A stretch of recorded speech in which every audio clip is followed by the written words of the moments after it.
evening, church, or morning or afternoon, whenever you are watching this. We've been asked to give a quick testimony about the things that we believe God is doing in our lives right now. So I would say I firmly believe God is building the foundations of our life right now. We've been blessed with Brandon, our firstborn, running along over here somewhere.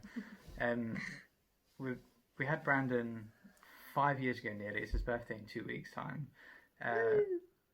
Last year we had our daughter, and we got married. We've done the university thing. We've done everything, and now we're in a position where we're buying a house. Neither of us thought literally any of those things would be feasible. Never. We'd been told that Amy was highly unlikely. Choose your words. Highly unlikely that we would have children. We never thought we'd be in a position to buy a house financially. No. Nor did I think at a point in time we thought we were ever going to get our degrees. Mainly because we had Brandon at university. So we've had all these blessings, and the only reason for those blessings, the only way that was possible was through Jesus and through the grace of Jesus and God. And now we're buying a house together, and that's only possible because Jesus is in our lives. Lockdown has intervened with that a bit. Our moving date has been pushed back a bit, but those granular details are relevant in the grand scheme of sort of the picture of our lives. And without God, I don't think we'd be where we are today. So my takeaway from what God is doing in our lives right now is He's built this blueprint for us to then build off ourselves. So he's planted the seed and He's built the foundation, and we are laying our roots and we're trying to build upon that foundation. So none of this was our plan. Our plan was, the plan was go to university, sail through that, child-free, eventually get married. We wanted it a good few years after uni, didn't we? Mm-hmm. And then we were going to get a pack of dogs because we couldn't have kids. And then start degree, children, married before we get the degrees. Everything just happened very, very quickly. And that was never our plan. Moving to Ashbourne was never our plan. No. Staying in Derbyshire was never our plan. But God doesn't care about your plan or our plan. And this is the way it's happened. And we're very happy that this is the way it's happened. Mm. We're excited for the future. And I feel that in the midst of all of this, God's working wonders within our personal lives and in our family. And I think a lot of people at this time will find it very, very difficult to be under each other's feet. We definitely did at the beginning. It's a journey. And we're all on it, and it sucks sometimes.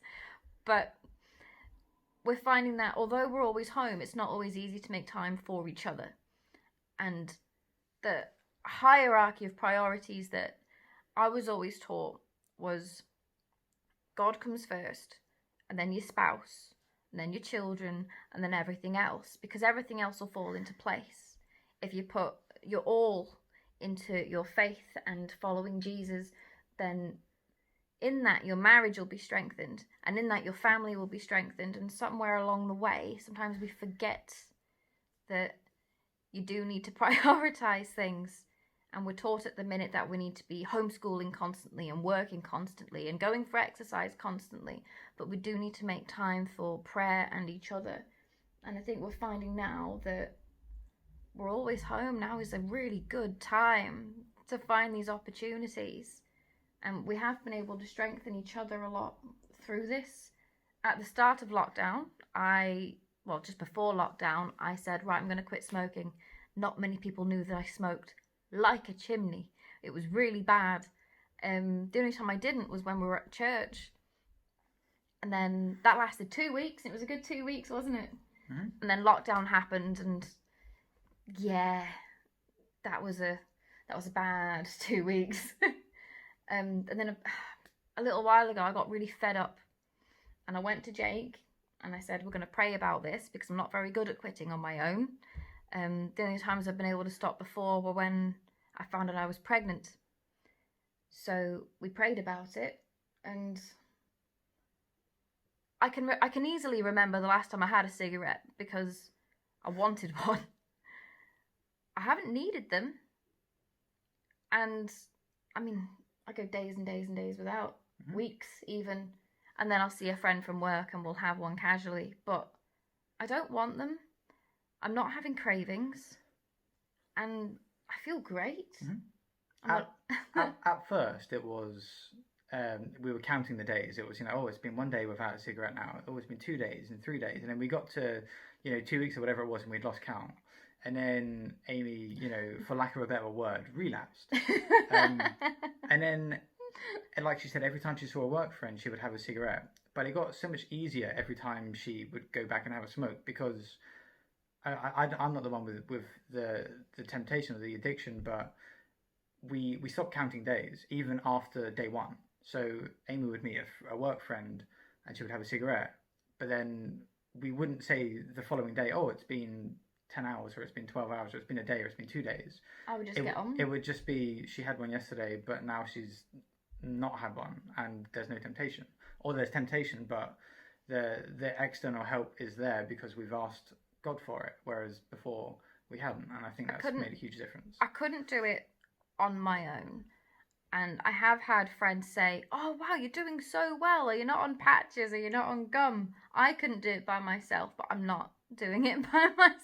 I couldn't do it by myself. That's been proven time and time before. It's just not possible for me to do that by myself, but I think only because we prayed about it and we really meant it, and we both just felt that while we are at home, this is the best time to focus everything on getting our lives in order. And we really only have God to thank for that, because we are imperfect people with horrible, horrible planning skills, and we couldn't do it by ourselves. Yeah. Yeah, I agree. But a big thing that we are grateful for is the fact that we are in a wonderful community now, which I don't think we've ever really been in before. We've never been surrounded by so many wonderful, like-minded people. Yeah. And we've been in Derby now for maybe 6 years, and we've been in as many houses. And Ashbourne is easily the first place we've lived where we've known people. We've lived all over Derby now, and we've never known our neighbour until we moved here. We've never integrated with the community and with local society like we have in Ashbourne. It's a scary process to move somewhere new and to make friends from scratch and to find a whole community of people, but everyone at Ashbourne Elim has been so welcoming, and we've made some of the greatest friends we're ever going to make, and we can only thank God for all of you all too. So thank you for making us all feel welcome and including us in all you do, and we cannot wait to see you all soon.